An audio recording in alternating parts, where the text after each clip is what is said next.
Like et abonne-toi à notre chaîne YouTube, où cette araignée grimpera sur ta tête pendant ton sommeil. Les requins sont des créatures terrifiantes, et sont sans aucun doute des prédateurs aquatiques de premier plan. Nous ne sommes pas à la hauteur des requins dans leur habitat naturel, et ces 10 pires attaques de requins jamais enregistrées nous rappellent à quel point ces prédateurs océaniques sont impressionnants. Numéro 10. Randy Fry. Randy Fry est sorti avec un ami pour un voyage de plongée pas trop loin des côtes de Mendocino, en Californie, en 2004, lorsque sa vie a été changée à jamais en un instant. Les deux amis profitaient de leur temps sous les vagues lorsque la journée s'est transformée en un cauchemar. Ils se sont retrouvés face à face avec un grand requin blanc, très agressif, qui avait l'intention de prendre une grosse bouchée des deux nageurs. Il n'a pas perdu de temps pour nager jusqu'à eux, et a attaqué Fry sans perdre une seconde. Son ami, Cliff Zimmerman, s'est alors envolé, luttant pour voir où il allait avoir trou sous le sang. Il avait soudainement rempli l'eau autour de lui. Il a dit plus tard qu'il avait entendu un étrange bruit de claquement, alors que le requin s'approchait pour attaquer les hommes, et qu'avant de se rendre compte, il nageait dans une mer rouge. Zimmerman a réussi à nager jusqu'à la rive avant de réaliser que Fry n'en était pas sorti vivant. Il a appelé la police pour signaler l'attaque, et l'équipe de sauvetage qui a été envoyée pour chercher le corps de Fry a réussi à le récupérer le lendemain.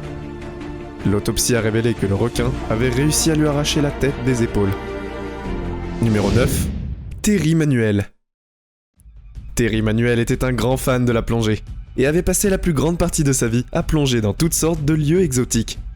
Son amour de la plongée sous-marine a fini par lui coûter la vie en 1974, alors qu'il faisait de la plongée avec un ami dans le sud de l'Australie.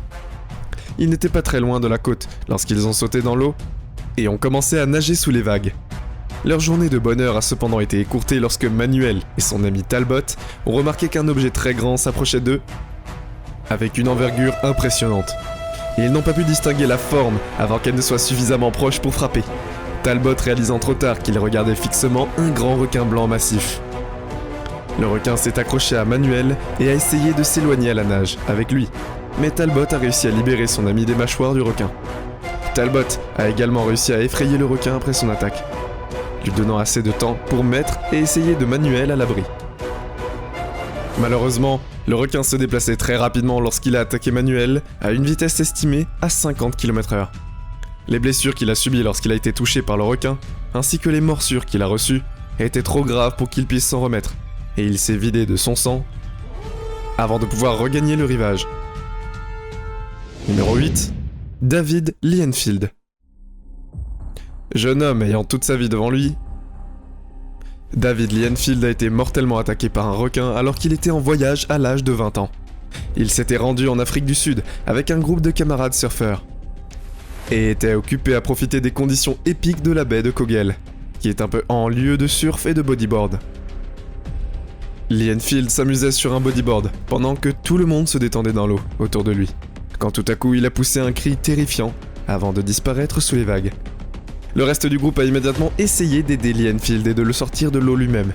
Le requin l'avait attrapé par la jambe droite et était occupé à le secouer violemment d'avant en arrière pendant toute l'attaque. Il l'a finalement laissé partir, ce qui a permis au sauveteur de le tirer sur les rochers et de lui administrer les premiers soins. Ses efforts ont été vains et le requin avait déjà fait trop de dégâts pour sauver la vie de Lienfield. Numéro 7. Todd Hendries. Todd Hendries est un autre fan de l'océan, qui a été pris dans une attaque de requin cauchemardesque. Contrairement aux premières victimes, il a réussi à survivre son épreuve et à vivre pour raconter son attaque.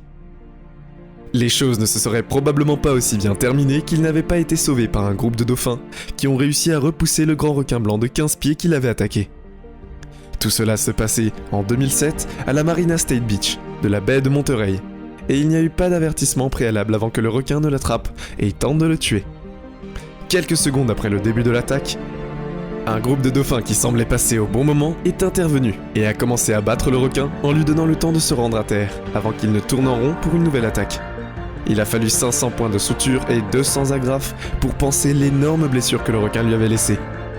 Andrés a ensuite pris la route pour raconter son histoire à de nombreux médias et a même fait un reportage sur la chaîne Discovery Channel grâce à sa rencontre avec l'un des prédateurs aquatiques les plus redoutables de la nature. Numéro 6. Mick Fanning. Mick Fanning était un surfeur professionnel et une figure assez influente dans son sport de prédilection, lorsqu'il a été attaqué à mi-chemin d'une compétition en direct en Afrique du Sud. Son attaque a été entièrement filmée en direct et la compétition a été suspendue à la suite de l'incident notoire que de nombreux spectateurs et les témoins disent que c'est l'une des choses les plus terrifiantes qu'ils aient jamais vues. Et qu'ils se sont sentis totalement impuissants en regardant Fanning essayer de repousser son agresseur. Fanning n'a finalement pas été blessé du tout lorsque le requin a décidé de s'en prendre à lui, grâce à une réflexion très rapide de sa part. Il a réussi à mettre sa planche entre lui et le requin, ce qui lui a permis d'atteindre le haut de la planche pour frapper le requin dans le dos, et sa propre attaque a fait fuir le requin à la nage. Ce qui a donné à Fanning suffisamment de temps pour sortir de l'eau et revenir en sécurité. L'événement a été, comme vous pouvez l'imaginer, interrompu après l'attaque, et Fanning restera dans l'histoire comme un vrai dur à cuire qui s'est battu contre un requin devant la caméra, à main nue, et qui est sorti vainqueur.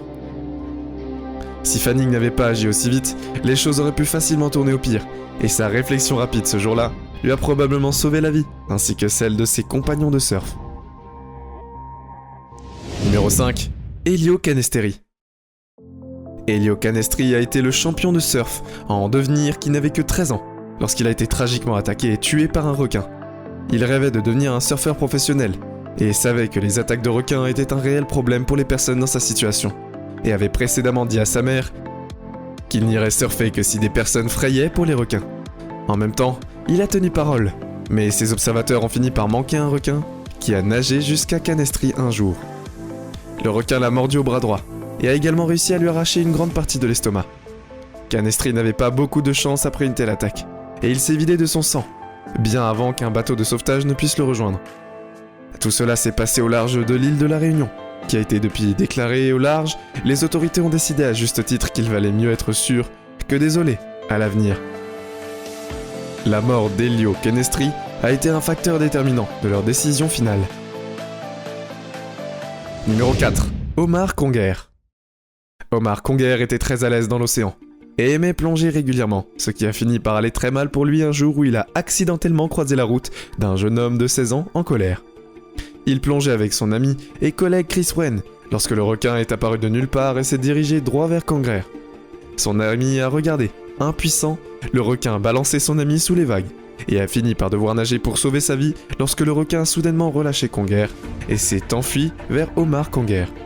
Son ami a tout juste réussi à nager jusqu'à un bateau voisin, où il a été remonté à bord par un ami quelques instants avant que le requin ne le dépasse.